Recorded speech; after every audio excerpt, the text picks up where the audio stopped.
Assalamualaikum warahmatullahi wabarakatuh. Waalaikumsalam warahmatullahi warahmatullahi wabarakatuh. Selamat pagi semuanya. Pagi, Mem. Pagi. Bagaimana kabar kalian hari ini? Sehat, Nak? Alhamdulillah sehat, Mem. Alhamdulillah sehat ya, Nak ya. Baik, untuk pagi hari ini ya, sebelum memulai pembelajaran, jadi ada baiknya kita mulainya dengan doa dulu supaya lebih berkah, supaya apa yang kita cita-citakan terkabul, agar semuanya berjalan kembali normal. Doa dimulai.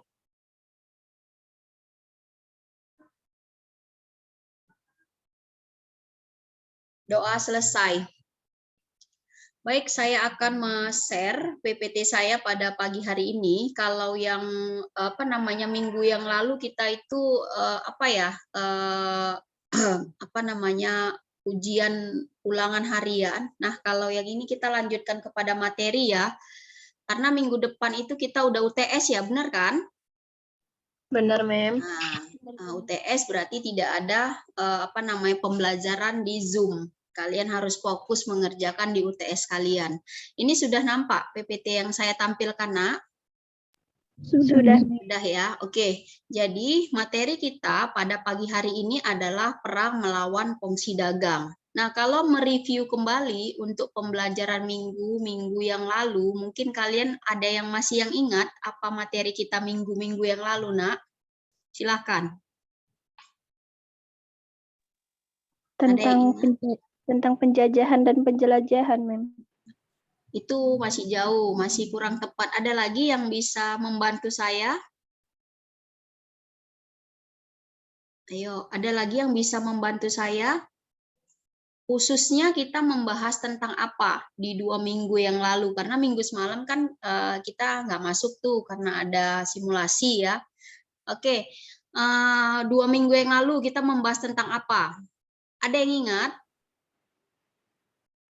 Tanam paksa, Mem. Iya, benar. Kita membahas tentang tanam paksa ya. Terima kasih Dwi. Nah, untuk saat ini ya kita akan membahas bagaimana penerapan sistem-sistem tersebut, baik itu nanti kerja rodi, kemudian kerja paksa, kemudian penetapan sistem yang lain yang baik yang monopoli perdagangan ataupun pengambilan wilayah kekuasaan itu mendapatkan apa? Mendapatkan perlawanan ya, mendapatkan perlawanan dari masyarakat setempat. Nah, maka materi kita minggu ini adalah perang melawan kongsi dagang. Nah, yang dimaksudkan perang melawan kongsi dagang ini siapa saja? Bisa itu ya perang melawan kongsi dagang Portugis, bisa saja perang melawan kongsi dagang Spanyol, bisa saja perang melawan kongsi dagang VOC, bahkan perang melawan kongsi dagang pemerintahan Belanda. Nah, ini adalah indikator pembelajaran kita pada pagi hari ini. Yang pertama adalah menganalisis perlawanan para pejuang Indonesia terhadap keserakahan Portugis dan Belanda. Kemudian nanti kita akan menganalisis perlawanan perjuangan Indonesia terhadap kekejaman VOC-nya.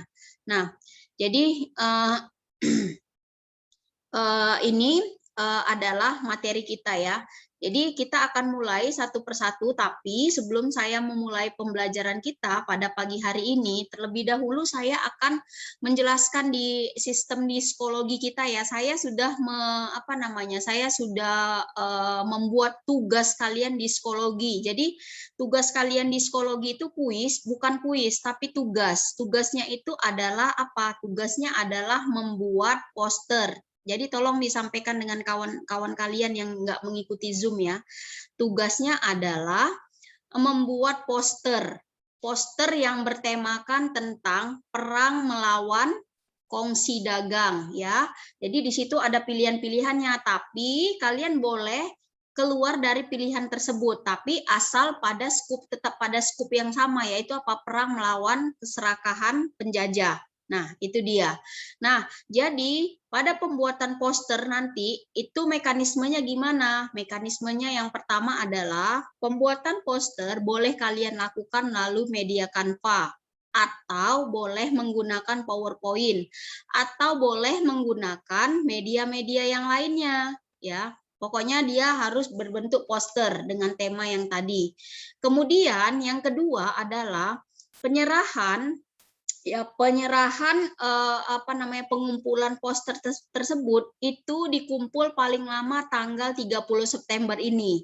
Nah, bagaimana penyerahan tugasnya? Penyerahan tugasnya boleh kalian serahkan via WA ke saya atau boleh kalian serahkan melalui email saya. Di psikologi saya sudah buat di situ ya, ada di lembar tugas, di situ sudah saya jelaskan di mana kalian harus mengirimkan tugas kalian. Kemudian tugas tersebut itu dilakukan ya satu orang satu, itu adalah tugas portofolio kalian. Ya, itu untuk portofolio. Jadi satu orang satu, misalnya si Gita ya sendiri ngerjakannya, Marcelino ya sendiri, jadi tugasnya individual. Oke? Itu ya. Nah, kita lanjut lagi nih ke perang perlawanan para pejuang Indonesia terhadap keserakan Portugis. Nah, bagaimana ya orang-orang yang ada di Nusantara itu tidak berang? Bagaimana orang-orang yang berada di masyarakat itu tidak berang ketika sistem mereka ya yang ada di masyarakat itu berubah semenjak kedatangan dari bangsa-bangsa asing yang ingin mengaruh keuntungan saja. Nah, sebut saja misalnya Portugis. Portugis memang pertama kali dia tibanya di Maluku. Nah, di sana dia banyak mendapatkan keuntungan. Kenapa? Karena dia mendapatkan celah untuk mendapatkan rempah-rempah yang banyak untuk mendapatkan keuntungan. Jadi, celah tersebut dipergunakan Portugis untuk mengisi ya kekurangan-kekurangan mereka dengan apa? Dengan jalan monopoli perdagangan. Nah, jadi keinginan menguasai Maluku, kemudian keinginan lagi menguasai rempah-rempah yang ada di wilayah Indonesia bagian Tenggara atau Asia Tenggara itu membuat Portugis itu dibutakan dengan apa? Dengan keinginannya untuk mengimperialis daerah-daerah di seputaran Asia Tenggara. Maka ya kan wilayah yang pertama nanti dikuasai adalah wilayah jalur perdagangan adalah Malaka. Kenapa? Karena memang pada saat itu Malaka merupakan pusat perdagangan terbesar di wilayah Asia Tenggara. Nah, kemudian nanti mulai melebar lagi kemana? Nah, melebar lagi ke Aceh, ya kan? Kalau di Maluku, di apanya? Dia di Maluku, di apanya aja? Hasil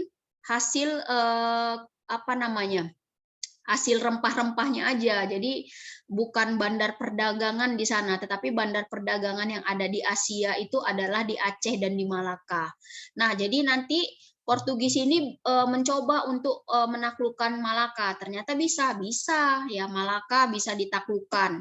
Dengan ditaklukkannya Malaka oleh Portugis, maka sektor perdagangan itu diambil alih semuanya sama Portugis, ya.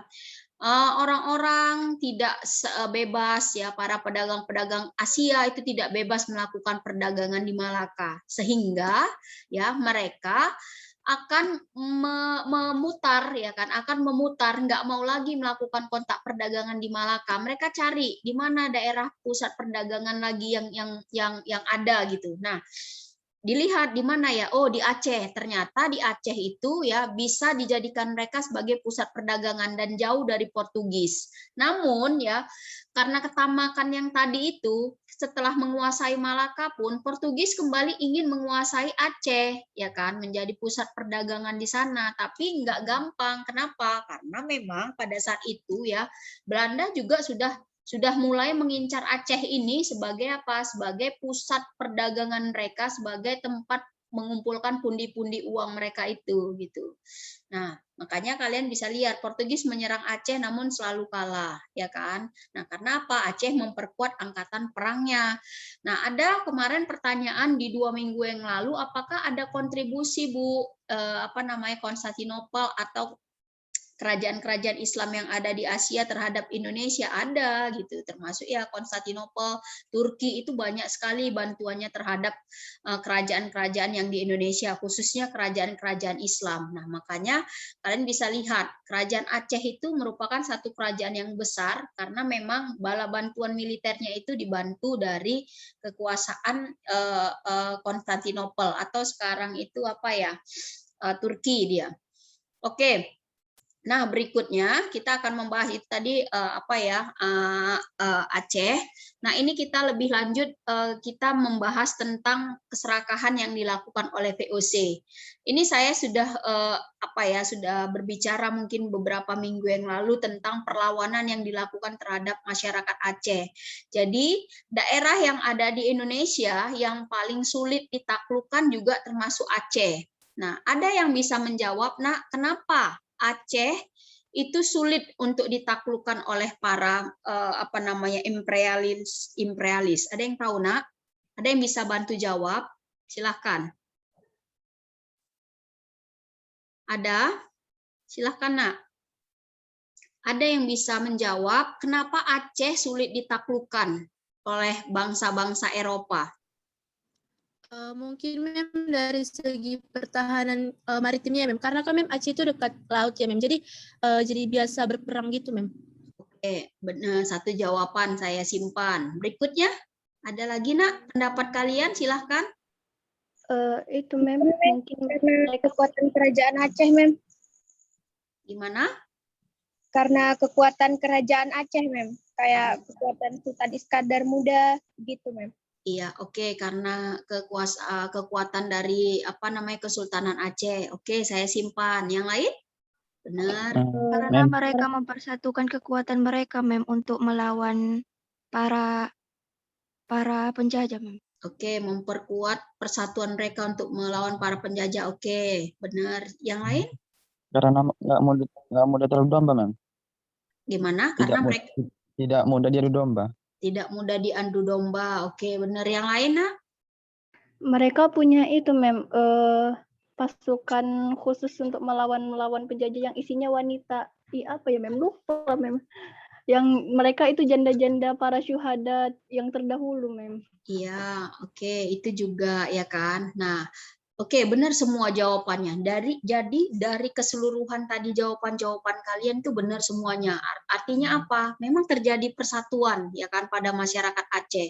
Nah, dari mulai apa? Ya mereka bersatu padu di bawah panji-panji Islam tadi. Nah, mereka nggak mau dimasuki dengan apa? Dengan orang-orang yang di luar dari yang beragama Islam. Makanya persatuan itu terjadi memang di Aceh. Kemudian dengan militernya yang kuat, benar, militer mereka itu kuat. Karena apa? Ditopang dengan bantuan dari kerajaan-kerajaan Islam yang ada di Asia lain gitu. Jadi membantu terus. Kemudian ya, kenapa Aceh itu sulit untuk ditaklukkan adalah karena geografis ya, letak wilayah Aceh itu memang sangat sulit sekali untuk ditaklukkan.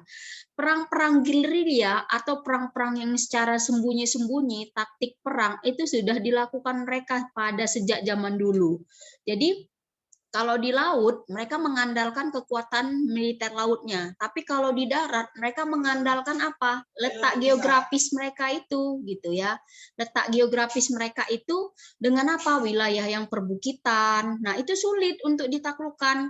Kenapa? Orang-orang VOC ketika melihat di mana letak persembunyian mereka itu nggak tahu kenapa. Karena memang sampai dengan saat ini kalau kita lihat di Aceh sendiri, itu perbukitan banyak sekali.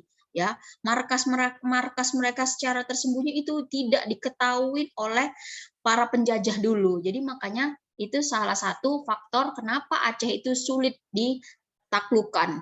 Nah, jadi nanti ya yang bisa menaklukkan Aceh itu adalah dimasukin satu penyusup orang Belanda. Mungkin kalian pernah mendengar nama Snoekhorje di kelas 10. Ya, Snoekhorje itu adalah salah satu pencetus Islam, salah satu pencetus teori Islam yang masuk ke Indonesia.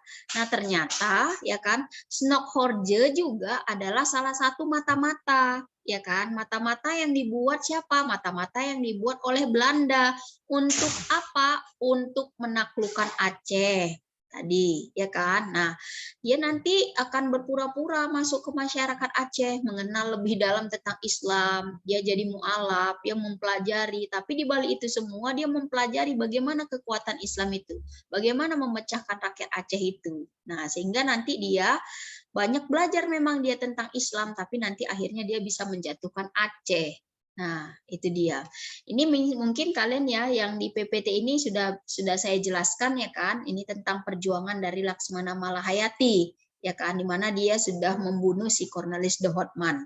Nah, itu adalah sekedar pengantar tadi ya di Aceh. Nah, kemudian bagaimana perlawanan pada pejuang Indonesia terhadap keserakahan Portugis yang ada di Demak. Wah, ini juga terjadi pertumpahan darah juga di sini. Jadi nanti ya kan Portugis ini dia sudah menguasai wilayah Malaka, nanti orang-orang Demak itu ingin melakukan perdagangan juga nggak bisa di Malaka. Nah, kenapa? Karena memang terhalang oleh si Portugis ini. Penghalangan yang dilakukan oleh Portugis ini terhadap Demak ini nanti yang akan membuat rakyat Demak. Nah, perlu kalian ketahui bahwasanya dulunya wilayah kita itu bukan ada namanya wilayah Indonesia. Oh, ini kita satu kesatuan Nusantara. Oh, ini kita adalah bukan, nggak seperti itu. Jadi satu wilayah itu dalam rumpun yang sama itu adalah saudara dulunya. Termasuk siapa? Termasuk Malaka, termasuk Malaysia. Itu adalah satu rumpun dengan kita. Nah, jadi ketika si Demak tidak diperbolehkan untuk melakukan kontak perdagangan di apa namanya di Malaka, itu terjadi kemarahan. Maka nanti ya apa namanya Demak ini melalui Adipati Unus ya kan, dia memberanikan diri untuk melakukan penyerangan terhadap Portugis di mana di Malaka. Makanya nanti si apa namanya Adipati Unus ya kan, yang pemimpin dari kerajaan Demak yang waktu itu memberanikan diri untuk menyerang Portugis di Malaka, itu dia disebut dengan Pangeran Sabrang Lor. Karena apa? Artinya itu adalah pangeran yang menyeberangi lautan. Untuk siapa? Untuk melawan kekuasaan yang namanya kekuasaan Portugis ya, di mana? Di Malaka. Kan dia menyeberang lautan Jawa ke Sumatera ya kan, Jawa ke Sumatera. Nah, jadi perlawanan Adipati Unus ini itu nanti apa namanya kalah. Karena apa? Karena memang pertahanan Portugis ini cukup kuat di situ ya. Pertahanan Portugis ini cukup kuat sehingga nanti Demak kalah dan akhirnya dipukul mundur, balik lagi si Adipati Unus ini. Tapi Adipati Unus walaupun kalah melawan Portugis, dia tetap disanjung-sanjung oleh masyarakat. Kenapa? Karena dia berani menentang Portugis, bukan di daerahnya sendiri tapi keluar gitu. Artinya apa? Dia melakukan ekspansi walaupun nggak berhasil. Ekspansi itu, penyerangan itu, perluasan wilayah itu nggak berhasil, tapi dia merasa bangga, rakyatnya merasa bangga. Kenapa? Dia berani untuk melawan, keluar dari zona kekuasaannya. Seperti itu dia. Nah, kemudian ini ada apa namanya ya? Ini tadi sudah ya. Nah, ini kemudian ada perlawanan apa lagi? Batavia, di mana nanti kalian bisa lihat nih perlawanan Demak ini masih kerajaan Demak juga ya, karena wilayah-wilayah Demak itu mencakuplah wilayah untuk bagian Batavia ataupun Jakarta untuk sekarang ini ya. Jadi banyak apa namanya raja-raja yang ikut untuk berperang, tapi lagi-lagi ya, kenapa ini mudah sekali ditaklukkan? Nanti Demak itu mudah ditaklukkan, kemudian Banten itu mudah ditaklukkan, Mataram itu mudah ditaklukkan karena Belanda itu melakukan politik pecah belah. Nah, tadi kan ada ya yang menyatakan apa namanya politik apa, kenapa si apa namanya bukan kenapa salah satunya si apa nanti daerah-daerah yang di luar dari wilayah Aceh itu gampang untuk ditaklukkan karena mereka juga gampang untuk dipecah belah. Jadi salah satu ya strategi bangsa Portugis, salah satu strategi bangsa Belanda melalui VOC itu melalui politik adu dombanya atau politik pecah belah atau politik divide et impera. Nah, seperti itu. Jadi bisa kalian lihat ya, termasuk nanti Banten seperti yang saya bilang, Demak itu dipecah belah dari apa? Dari dipecah dulu ya anggota-anggota keluarganya ya. Cara memecahnya, anggota keluarganya itu dijadikan apa? Dijadikan budak mereka. Nah, kamu saya berikan ini. Kamu mau nggak ngelawan ini? Karena apa? Karena dia udah melakukan ini. Saudaramu itu sudah melakukan ini, hal-hal yang buruk. Jadi diadu domba. Nah, itu terjadi memang pada kerajaan-kerajaan yang ada di wilayah-wilayah Jawa. Nah, nanti sebut saja nanti ada di Banten ada Sultan Trenggono dengan anaknya yang dipecah belah dengan Belanda sehingga kekuasaan mereka itu jadinya apa? Jadinya pecah ya kan. Kemudian nanti ada ada Mataram yang dipecah jadi dua seperti itu. Jadi kekuasaan mereka memang dipecah, dicampur aduk, dipecah-pecah gitu supaya lebih dikuasainya itu lebih gampang karena mereka terpecah-pecah. Oke. Nah, kemudian ini perlawanan rakyat Maluku ya. Jadi perlawanan rakyat Maluku awalnya itu adalah terhadap masyarakat Portugis. Mereka benci sekali dengan Portugis ya. Jadi ketika Belanda itu datang ke sana, Belanda itu dianggap dewa bagi mereka, dewa penyelamat. Karena apa? Belanda yang membantu si Maluku ini untuk mengusir Portugis dari tanah Maluku. Tapi nanti itu awal-awalnya aja, akhirnya nanti juga mereka membenci Belanda. Karena apa? Karena politik monopoli serta politik ingin menguasai seluruh sektor itu terjadi di sana, termasuk kerajaan-kerajaan. Maka peperangan yang awalnya terjadi antara Maluku dengan Portugis, Maluku Portugis ya kan, Maluku dibantu oleh Belanda itu berubah gitu. Jadi Maluku melawan Belanda, jadinya Portugis kan udah nggak ada lagi gitu kan. Nah, tinggallah melawan si Belanda tadi. Nah, karena apa ya? Karena memang kita ketahui Maluku ini adalah salah satu daerah yang paling banyak penghasil rempah-rempahnya.